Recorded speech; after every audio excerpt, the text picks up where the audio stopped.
but they are wrong.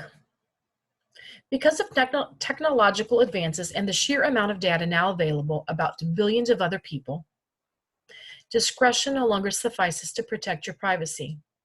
Computer algorithms and network analyses can now infer with a sufficiently high degree of accuracy a wide range of things about you that you may have never disclosed, including your moods, your political beliefs, and your health. There's no longer such a thing as individually opting out of our privacy-compromised world. Tracking minds and emotions. The idea of data inference is not new. Magazine subscriber lists have long been purchased by retailers, charities, and politicians because they provide useful hints about people's views. For example, a subscriber to the Wall Street Journal is more likely to be a Republican voter than a subscriber to Rolling Stone. But today's technology works at a far higher level. In 2017, for example, the newspaper The Australian published an article revealing that Facebook had told advertisers that it could predict when younger users were feeling insecure, worthless, or otherwise in need of a confidence boost. Facebook was apparently able to draw these inferences by monitoring photos, posts, and other social media data. The company denied letting advertisers target people based on those characteristics, but it's almost certainly true that it has that capacity. Today's computational inferences do not merely check to see if Facebook users posted phrases like, "I'm depressed" or "I feel terrible." The technology is more sophisticated. Machine learning algorithms are fed huge amounts of data, and the computer program categorizes who is most likely to become depressed. Consider another example. In 2017, researchers armed with data from more than 40,000 Instagram photos used machine learning tools to identify signs of depression in a group of 166 Instagram users. Their computer models turned out to be better predictors of depression than humans who rated whether photos were happy or sad. Used honorably, computational inference can be a wonderful thing. Predicting depression before the onset of clinical symptoms would be a boon for public health, which is why academics are researching these tools. They dream of early screening and prevention. But these tools are worrisome too. Few people posting photos on Instagram are aware that they may be revealing their mental health to anyone with the right computational power.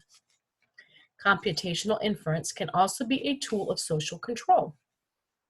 The Chinese government is trying to use big data and artificial intelligence to single out threats to communist rule, including the country's Uyghurs, a mostly Muslim ethnic group.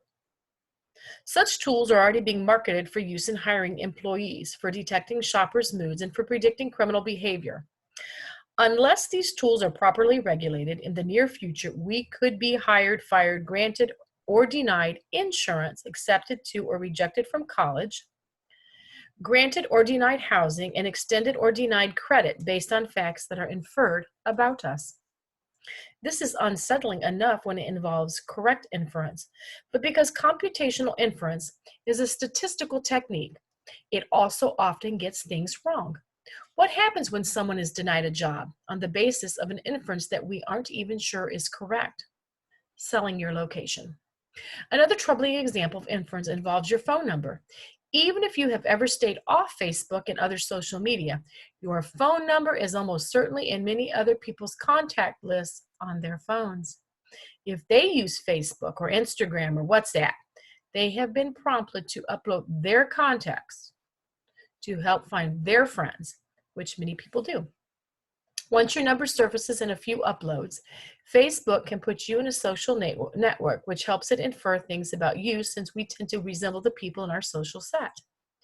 Facebook even keeps shadow profiles of non-users and deploys tracking pixels all over the web, not just on Facebook, that transmit information to the company about your behavior. In 2018, an investigation revealed that Verizon, T-Mobile, Sprint, and AT&T were selling people's real-time location data. And other recent inquiries showed that weather apps, including the Weather Channel, AccuWeather, and WeatherBug, were selling their users' location data.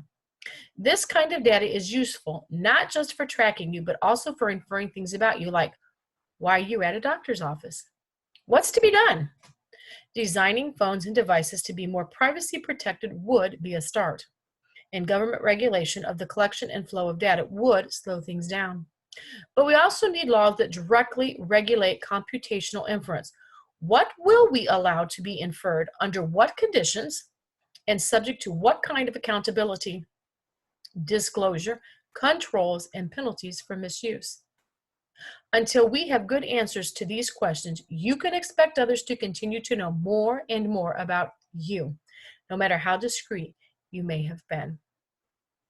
And there in the middle, you see the blue rectangle. It says 75. It says it's the percentage of Americans who say there should be more government regulation of what companies can do with customers' online data. You will be given a worksheet. Do your best. Have a lovely day today. Stay warm. And I hope you all stay healthy. Have a wonderful day.